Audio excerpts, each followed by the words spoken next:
मुझे बाद में पता चला था शब्दों का कंजूस अर्जुन शब्दों का कितना सटीक प्रयोग जानता है। रात के 3 बजे हैं। सब कुछ शांत है। ऐसा लग रहा है जैसे कभी टूटेगा ही नहीं। बाहों के रोम उभर आए हैं। उन पर हथेलियां फिराना भला लग रहा है। अगर यही हथेलियां अर्जुन की होती तो उष्णता होती इनमें, शायद पूरे शरीर को झुलसा देने वाली। हमेशा ही तो ऐसा लगता रहा, जब कभी अर्जुन की उंगलियां जिसमें धंसी होती थीं तब कितना मायावी हो जाता था। सच में सभी पुरुष एक से नहीं होते। तन्मन यौवन सभी तो फर्क होता है, और उससे भी अधिक फर्क इन तीनों के संयोजन और नियंत्रण में होता है। किशोरावस्था से ही देखती आई हूँ पुरुषों की कामनाओं और अभिव्यक्तियों के वैविध्य को डोट समय से हारते अपने प्यार सचिन की लाचारी आज तक याद है। उस रोमानियत में बहते न उसने न कभी मैंने ही सोचा था कि अचानक खुमार ऐसे टूट आएगा। अभी ग्रेजुएशन का सेकंड ईयर चल ही रहा था कि माँ को मेरी सुरक्षा मेरे विवाह में ही नजर आई। कितना बड़ा विश्वास टूटा था हम सब का। डैड की जाफना में हुई शहादत के बाद अपने भाइयों का ही तो सहारा था माँ को डोट उन्हीं के भरोसे वे अपनी दोनों बेटियों के साथ देहरादून छोड़ सहारनपुर आकर अपने मायके में रहने लगी थीं। सब कुछ ठीक चला। नाना नानी और तीनों मामाओं के भरोसे हमारा जीवन पटरी पर लौटा था, लेकिन फिर भयावह होकर खंडित हो गया। माँ दीपिका को लेकर चाचाजी के घर गई थीं, जबकि गर्मी के उन दिनों अपने एग्जाम्स के कारण मैं नहीं जा सकी थी, इसलिए नानाजी के घर पर थी। नाना नानी 3 मामाओं और 3 मामियों व बच्चों वाला उनका बड़ा सा घर मुझे भीड़भाड़ वाला तो लगता था, लेकिन अच्छा भी लगता था। लेकिन वहां एक दिन अचानक मेरे साथ एक घटना घटी। उस दिन मेरे रूम से अटैच बाथरूम की सिटकनी टूटी हुई मिली। इस पर ध्यान न देकर मैं नहाने लगी, क्योंकि उस बाथरूम में मेरे सिवा कोई जाता नहीं था। वहां अचानक जब दरवाजा खोलकर मझले मामा को नंगधड़ंगा कर अपने से लिपटा पापा तो भय से चीख उठी थी मैं। मेरे जोर से चीखने से मामा भाग गए तो उस दिन मेरी जान बच गई, लेकिन माँ के वापस लौटने पर जब मैंने उन्हें यह बात बताई तो माँ को अपनी असहाय स्थिति का भय दिन रात सालने लगा। परिणाम यह हुआ कि हमने दोबारा देहरादून शिफ्ट किया, लेकिन माँ ने उसी वर्ष मेरी शादी में मेरी सुरक्षा ढूंढ ली, जबकि दीपिका अभी बहुत छोटी थी। राकेश अच्छे किंतु साधारण व्यक्ति हैं। काम और सान्निध्य ही इनके लिए अहम रहा।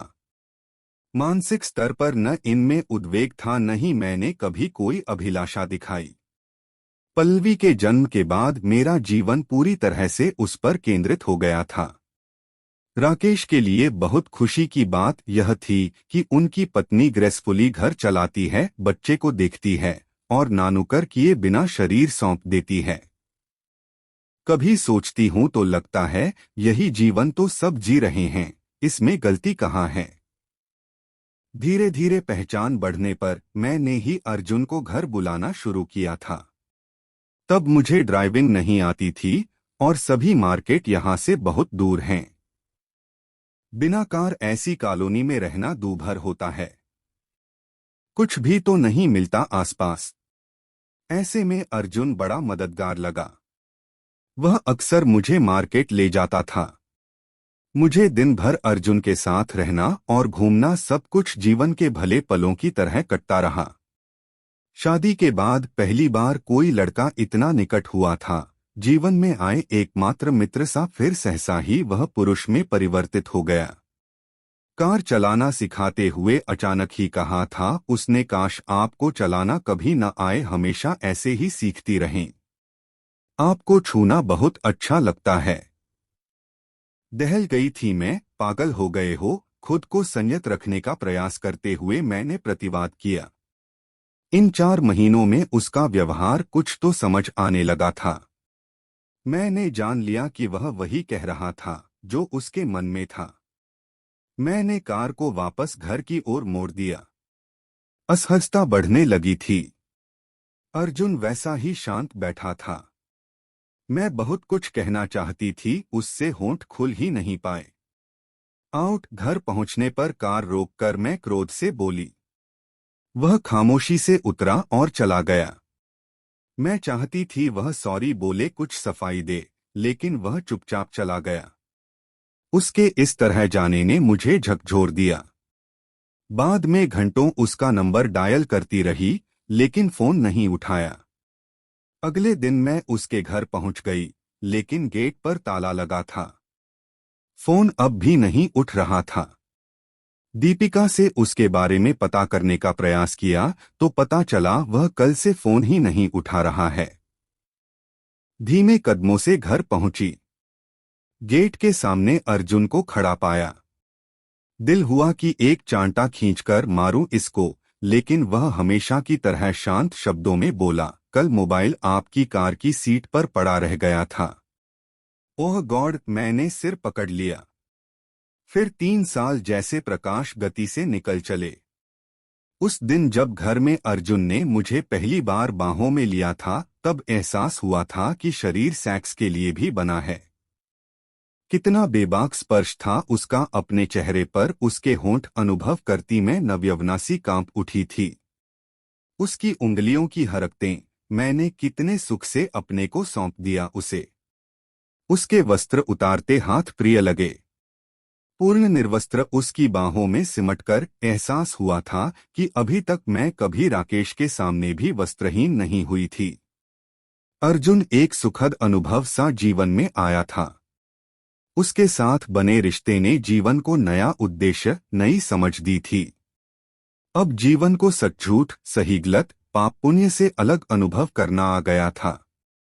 3 साल बीत गए, ट्रांसफर ड्यू था सो राकेश ने वापस ट्रांसफर लुधियाना करवा लिया।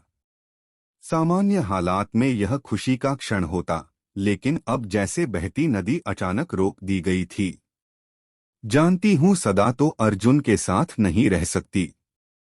परिवार और समाज का बंधन जो है।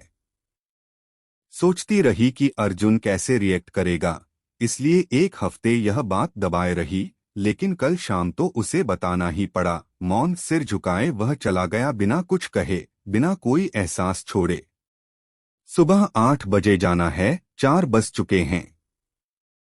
आंखों में नींद नहीं, राकेश पहले की तरह सुख से सोए हैं। अचानक मोबाइल में बीप की आवाज। नोटिफिकेशन है अर्जुन के ब्लॉग पर नई पोस्ट जो एक कविता है। रात के 2:30 बजे हैं। मैं जानती हूं आज नींद नहीं आएगी। बेड से उठकर चेयर पर बैठ गई और बेड पर नजर डाली।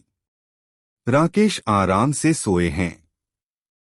कभी कभी सोचती हूं यह व्यक्ति कैसे जीवन भर इतना निश्चिंत रहा। सब कुछ सुचारू रूप से चलते जाना ही जीवन नहीं है।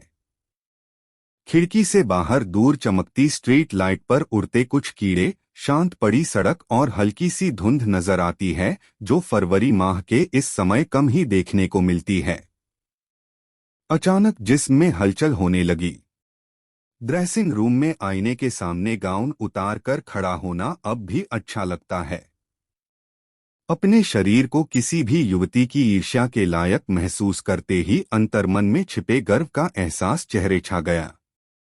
कसी हुई त्वचा, सुडौल उन्नत वक्ष, गहरी कटावदार कमर, सपाट उभार लिए कसा हुआ पेट, चिकनी चमकदार मांसल जांघें, सुडौल नितंब, दमकता गुलाबी रंग और चेहरे पर गहराई में डुबोने वाली हल्की भूरी आंखें, यही तो खूबियां हैं मेरी।